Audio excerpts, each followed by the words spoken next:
Hey, welcome.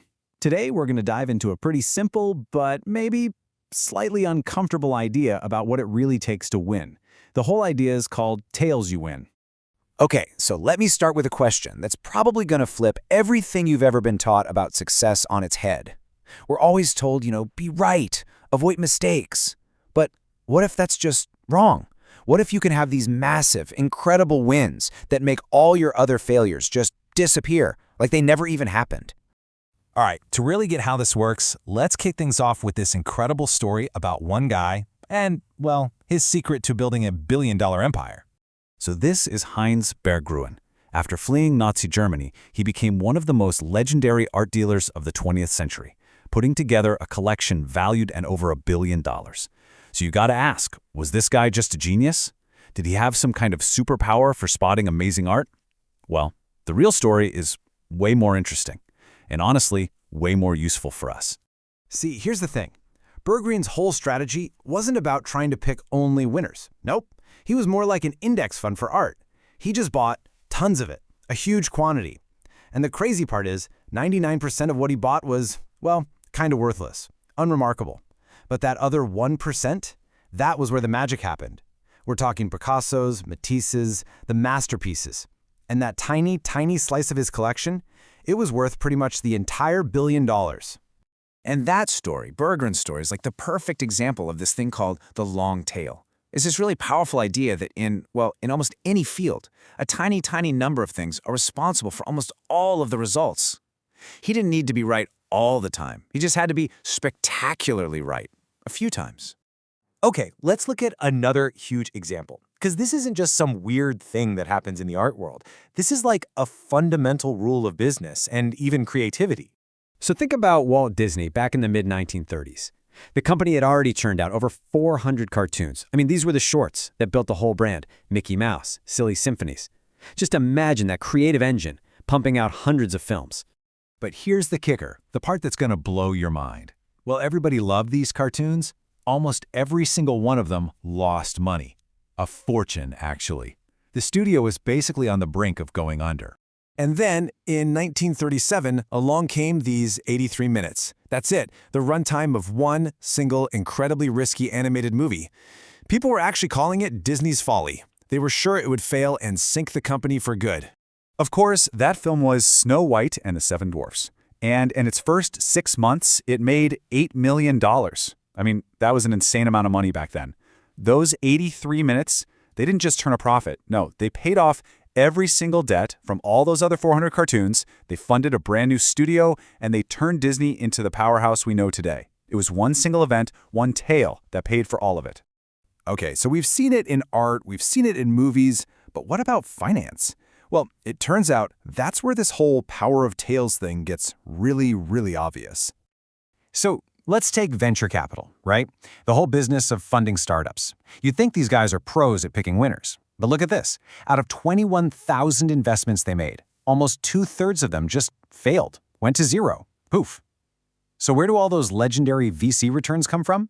They come from just 0.5% of the companies. The Ubers, the Airbnbs, the ones that give back 50 times the investment or more.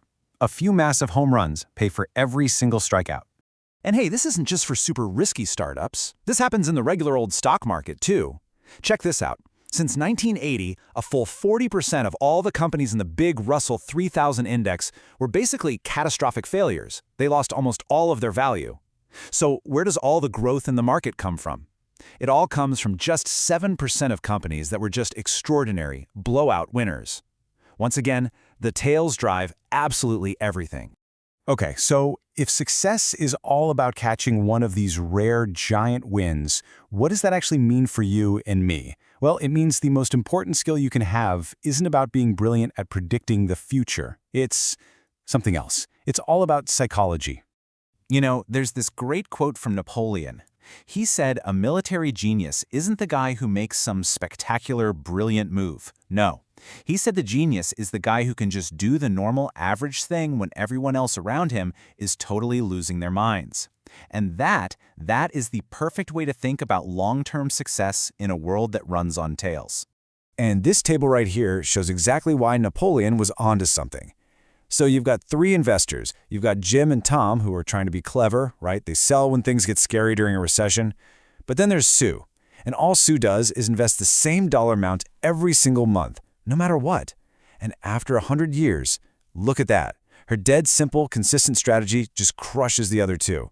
Her genius wasn't in her timing. It was her temperament when things got chaotic. And that right there is the key takeaway.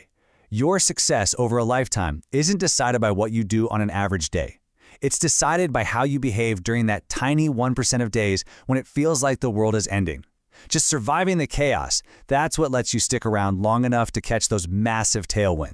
And you know what? If you look at the absolute masters in any field, you'll see they don't just get this idea, they live by it. They completely embrace failing over and over and over again, just to find those few epic wins.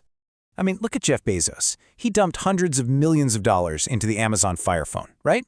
And it was one of the biggest tech disasters in history. But was he fazed? Not at all, because he knew that one massive home run, like Amazon Web Services, which is a perfect tail event, would make so much money it could pay for 1,000 Fire Phones and it wouldn't even matter.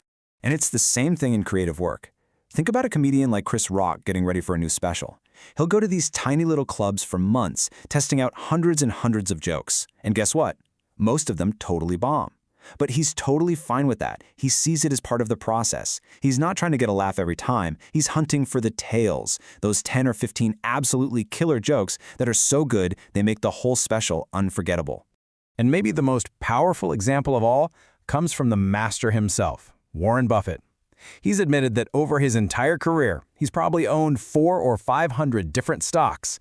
But he says he made almost all of his money on just 10 of them.